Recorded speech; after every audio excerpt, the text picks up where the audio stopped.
Oh my God, I'm so off. A little thing just happened before I came online, and you can definitely tell I'm really off. Okay, so we're going to start over. Hi, this is Danielle. I'm an animal psychic. Today we're going to be talking about the number one sign that your pet is ready to cross over. Ha! Got it out. Thank you. If you know someone who would benefit from this, please like the post or please share it with them so that they can learn this as well. I like that you guys are all saying hi and helping me through my little challenging moment there. So thank you. um, when I have private clients, when I'm doing animal communication readings, a lot of the time people will bring their animals to me because they want to know, is it ready? Is it time? Is their animal ready to cross over? Is this the sign? Is this thing that's happening a sign? Am I waiting too long? You know, there's a lot of stuff around this, and I love you guys are all saying hi. The comments are coming in a little slow, so it's still like 2 minutes behind, so everybody's still saying hi.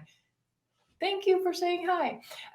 So to me, it's a really important thing to help people understand how animals feel about the other side, how this all works. And actually, tonight, if you're interested in getting into depth on that, I have a webinar tonight, Animals on the Other Side, where we will be going right into that. Plus, I'll be doing readings for the group as well. If you're interested in that, you can type heaven in the comments, and I will give you information through my Tuka bot about tonight's masterclass on Animals on the Other Side. But today we're going to be talking about really just this one thing. What is the number one sign that your animal's ready to cross? So I'm going to ask you guys, even though the comments are a little behind, I'm going to ask you guys, what do you think the number one sign that an animal is ready to cross is? Can you fill those in? And while you're doing that, I'm going to go to Jane. We're going to put Jane up. Jane says, hi, Danielle. My beloved dog died at 18. She wasn't actually in moribund condition, but I felt she was not living well. I still feel guilty, but I did it for her. She was so noble. Aw, that's very sweet. It is a very hard thing when, whoop, someone's saying heaven. Sorry. Okay, so yeah, Jane, I understand that when we let our animals go, if we have to help them, there's a lot of guilt around that. That's why I created that Animals on the Other Side webinar, because so many people, they can carry that guilt around for years. So I'm going to go to Eileen, and Eileen is answering my question. What do you think the number one sign that an animal is ready to cross is? And Eileen says they stop eating. And then we're going to go to Erica. Erica says, it sounds weird, but I could see it in his eyes. Man. And Rosalie says, hi, I say, hi, Rosalie. She says, I think one sign is when they stop eating. Okay. And then Bonnie says, aggressive behavior and sleeping a lot. Lana says, stop doing their day-to-day activities. So these are all really great signs, and I'd love if you guys can keep them coming in. The thing about doing this here and me being able to put your comments up here is that you also have answers, right? I've been talking to the animals for almost 20 years, and I know what I know from talking to the animals, but you all have your own experiences where you have answers as well. So please definitely keep your comments coming in. So what I'm going to talk about is how this has worked and how I know this information, right? Because yeah, I know the number one sign, but why do I know it? I know it because I've been talking to so many animals for so long. I know it because this is what the animals have told me. I don't know it because I've read it somewhere. I don't know it because I grew up believing this. My parents taught me this. I know this because this is what the animals tell me again and again and again.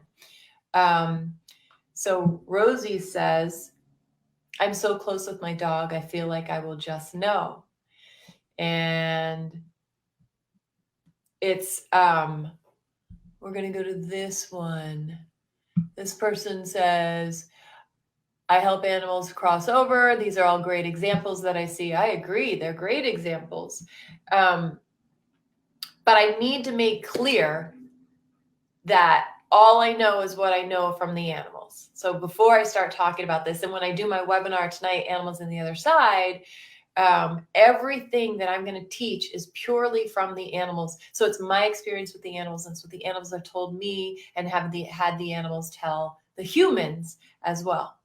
So all of these things that are coming up, I'll just know they stop eating, aggressive behavior, a lot of sleeping, stopping their day-to-day activities. I'm going to give you a little formula for figuring out if this one sign is happening, because the one sign is actually different for every animal. If you think of the animal that you're wondering, is this animal ready to cross? Think of this animal right now. And I know that a lot of people come on these webinars and they like my work, and they don't have an animal that's about to cross over, but they're concerned. They might have a 4-year-old dog or a kitten, and they love their baby so much that they're already concerned about the crossing over. So this is what you do. First, you start with the idea of that this animal better than anyone else. So if you were to describe, what is this animal like? What is the personality of this animal? What makes this animal happy? So if I use my dog Tuka, I would say that she's not a normal dog. What makes her happiest is actually to be able to sit up on hills in the freezing cold, overlooking all of our property. We don't have a ton of property. We have a half an acre, but overlooking the whole property, keeping track of it, because she's part Great Pyrenees. So she always wants to do this. And I know that being able to be out in the cold, experiencing life, observing everything in this way is the ultimate for her. So start thinking about that for a moment, about what it would be for the animal. How would you describe, what is the ultimate for the animal that you're concerned about? And will you please share with me here what you think for your particular animal? What makes this animal's heart sing? Right? For my dog Tuka, it is not snuggling, because she's not a snuggler. For some animals, for some cats, horses, it's going to be snuggling or being able to run through the woods, or being with a certain person. But so what things do you think make your animal's heart sing? And I want you to type them here. And when you type that, I want to take a look at that, because what you write is going to help other people figure out their animals as well. All the comments are behind. Going for walks. Okay, so Sharon here says going for walks. Awesome.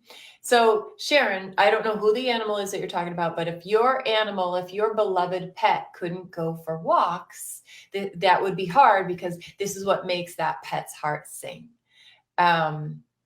Or Eileen says, snuggling for sure. Cool. So is that the main thing that absolutely makes this pet's heart sing, Eileen? Is there anything, and I'm saying this because there's usually even more than snuggling. Snuggling, it's awesome, but I just feel like I want to push you a little. Is there another thing that makes this pet's heart sing? Lana says, we already did this one, going for walks. Linda says, going outside. Lori says, swimming. Cool. Marie says, just being with wherever I am. Awesome. So when you're thinking about this, it's just really important that you kind of nail the exact thing. And it's not necessarily the exact thing that you love doing with this animal, right? We love snuggling with our animals, or we love, I love taking pictures of my dog Tuka. Like I've got a iPhone here, and it does portrait mode. I'm all over portrait mode. That is not necessarily her favorite thing, So think about what is this animal's absolute heart singing favorite thing that makes them them. And Julie says, Ezri is a foodie. Funny. Okay. So that makes her heart sing. And Julie, you are in Be Open. So don't type heaven. to learn about the animals on the other side class for tonight, because I will hopefully see you in class because you get the class as part of Be Open. So I always just like to remind when my Be Open people show up here, you get it. You already get the class. Jeanette says bombing around outside and hunting. Okay, cool. So it really seems like you guys are starting to clue in on this particular animal's very, very favorite thing. So what we're doing today is the number one sign that your pet is ready to cross over. And the number one sign that your pet is ready to cross over is actually when they can't do that number one thing that makes their heart sing and makes them who they are. It is that simple. Now, that does mean, so I had a dog named Bella, and she loved food. If she hadn't been able to eat, that would have been her sign that, hey, she's ready to cross. And not like she has an upset stomach, she ate something, but I can't eat for 3 days. She's losing weight. Now it's more, a big long thing with her and not eating. That would have been her sign. So you have to look at this thing that you just picked out as what is your pet's number one sign, and kind of take it back to imagine this animal's life if they couldn't do that. So for example, I'm going to use Tuca, my dog Tuca. If Tuca couldn't deal with the cold anymore because she was too fragile, too frail, too skinny, too whatever, and then couldn't get herself up on a hill to sit there and observe, or couldn't see so she could observe, all of these things would take away from her quality of life. She wouldn't be able to live the life that she truly loves. When an animal cannot live the life that makes their heart sing like that, you're starting to get into, hey, this is a sign. This is a sign. Does that make sense, guys? Oh, Jerry is helping me with my Animals on the Other Side webinar tonight, which if you're interested in, type heaven and you can get the information on that masterclass. And Jerry, I'm excited. I need to contact you after to talk about it because Jerry is awesome. So Jane Walls says, yes, the dementia. So I'm assuming that if an animal got dementia, if your beloved pet got dementia, that would actually take away from whatever it is that your beloved pet absolutely loves to do. I don't know that I see how those two fit together, Jane, dementia, because a lot of the time an animal has dementia, they're not going to necessarily notice. So feel free to explain that one more.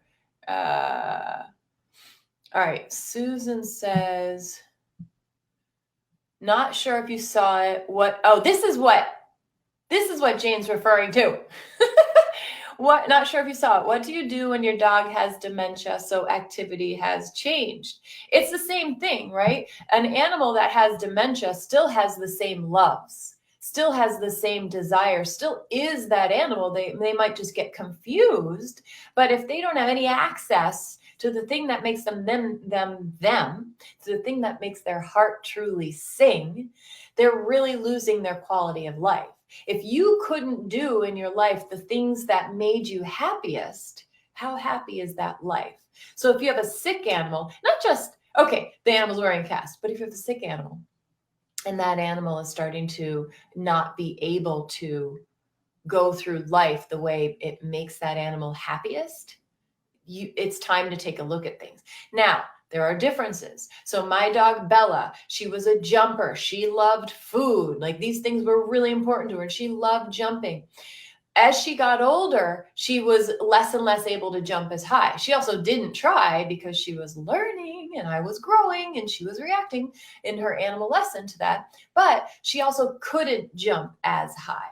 But she found behaviors to compensate for that. She loved jumping, but eventually what she started doing is instead of greeting me by jumping, she would bring me a big teddy bear or a mitten or a shoe. And this was her new way. Her hips couldn't handle the jumping, but she found another way that made her just as happy. So there's a little, it gets a little complex here. If the animal hasn't found a way to compensate, you've got another thing to look at here, right? If the animal can't do the thing that makes them them and that they truly love, and they haven't found a replacement that's similar but doable. Now you've got to look at what's really going on. So, hey, I'm gonna answer this question here from Jennifer. I'm gonna do a little bit of a reading.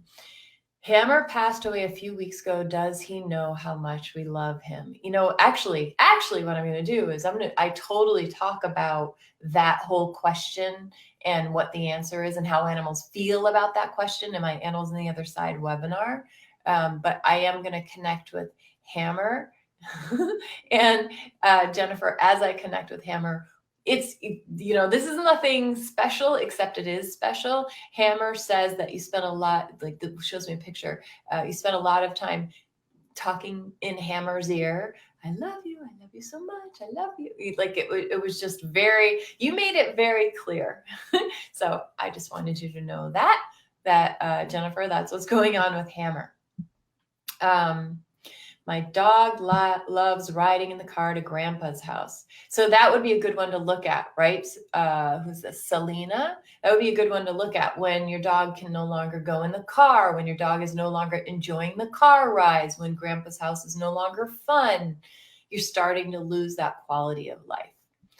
Okay. All right, cool. Well, hopefully that answered your question. No, not your question, my question that I posed for this Facebook Live. If you're interested in the Animals on the Other Side class tonight, where we'll get way in depth, and I'll actually do readings for people at the end, as well as you get to submit questions, type heaven here, because we will be playing and learning. And I will say this, notice that as I'm talking about this, I'm here talking about how animals feel about the other side, about animals crossing over, about the sign. But notice that I'm not in a bad mood. I'm not upset. And that's because I know how animals feel about the other side, and they've told me what's really going on with that. If you want to learn more, type heaven, get the information about the class tonight, and I will see y'all soon. Okay, bye.